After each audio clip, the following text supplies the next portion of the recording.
이 책에서는 비경제적 사회나 비경제적 만족, 비경제적 산업사회 등 비경제적이라는 단어가 많이 나옵니다. 여기서 말하는 비경제적이란 비생산적 혹은 비효율적이 아닌 경제를 가장 중요시하지 않는 것을 뜻합니다. 따라서 비경제적 사회란 개인의 사회적 지위나 명예 등이 금전적, 경제적 가치로 평가받지 않는 사회를 뜻한다고 할 수 있습니다. 이탈리아와 독일은 개인의 경제적 보상을 비경제적 보상과 가치로 대체하려고 했습니다. 당시에는 사회주의와 자본주의 체제 모두 신뢰를 잃은 상태였기 때문에 비경제적 보상은 불평등한 방식의 유지를 어느 정도 가능하게 해주기 때문이었습니다.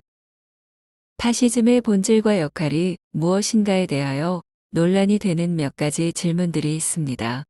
어느 계급이 파시스트당을 권좌에 앉힐 수 있을 것인가라는 질문은 무의미합니다.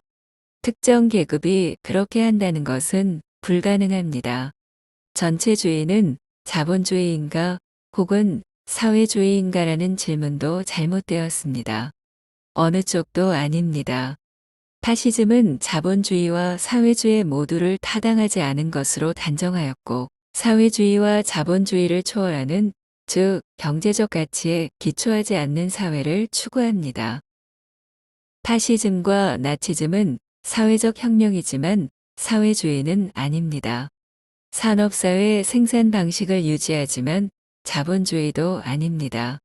아마 무솔리니와 히틀러도 그들이 수행한 혁명의 본질을 이해하지는 못했을 것입니다.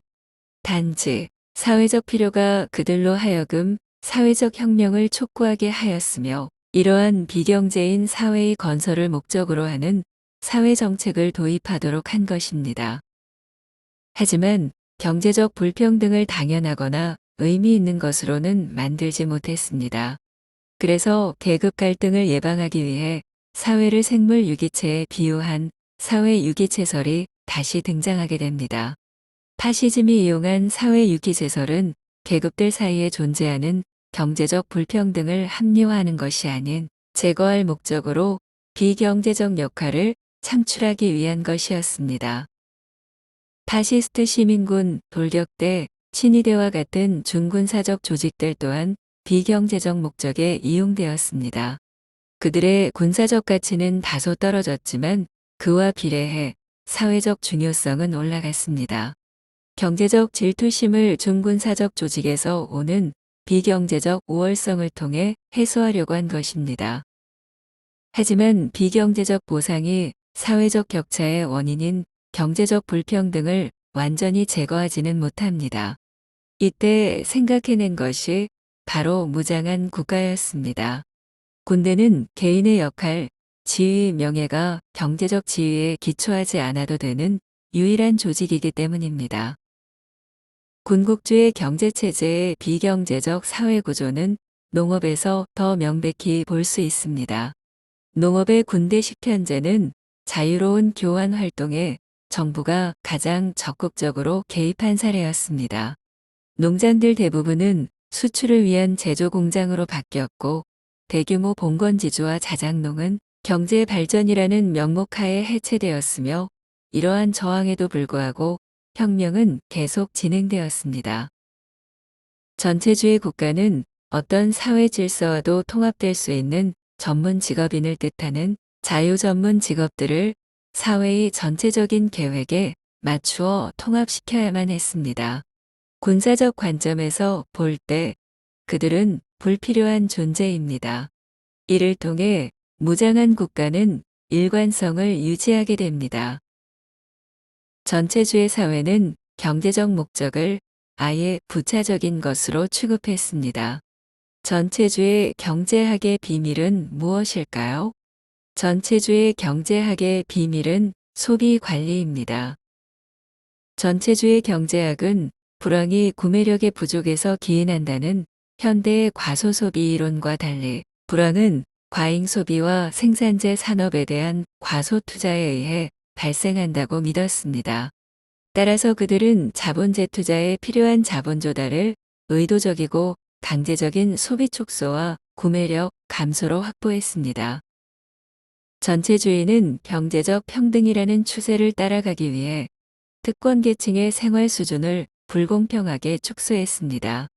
소비를 축소하도록 강요하고 화폐 소득을 직접적으로 삭감했으며 세금을 인상하여 더 큰 희생을 요구했습니다. 분명한 것은 이러한 추세가 사회적 평등을 촉진하지 못한다는 것입니다. 사실상 강요된 개인 헌금, 정부 공채의 강제적인 구입, 디플레이션 정책과 같은 조치들은 국민 소비를 축소하고 자본재 생산 투자에 필요한 자본의 양을 늘리게 했습니다. 또한 재산 몰수와 강제노동, 비생산적 투자를 통해 사회적, 정치적 목적을 달성하려 했습니다. 하지만 이런 정책들은 오류를 범했습니다.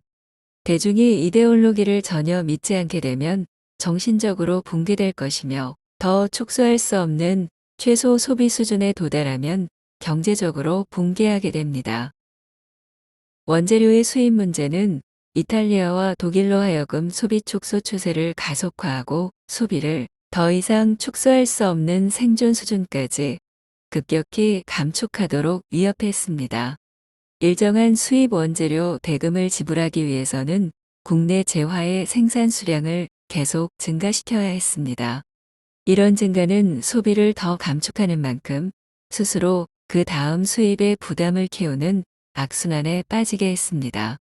다시 말해서 소비 축소를 통한 빈곤화는 무역 수지와 교역 조건에 지속적인 악영향을 미친다는 것입니다.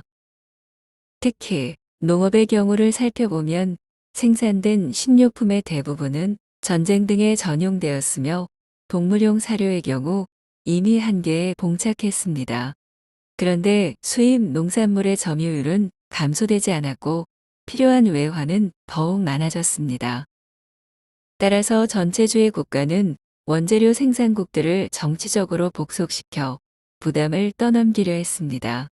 독일은 소비 축소의 일부를 발칸 반도의 대중이 떠맡도록 발칸 반도에 대해 정치적 지배력을 강화해야 했습니다.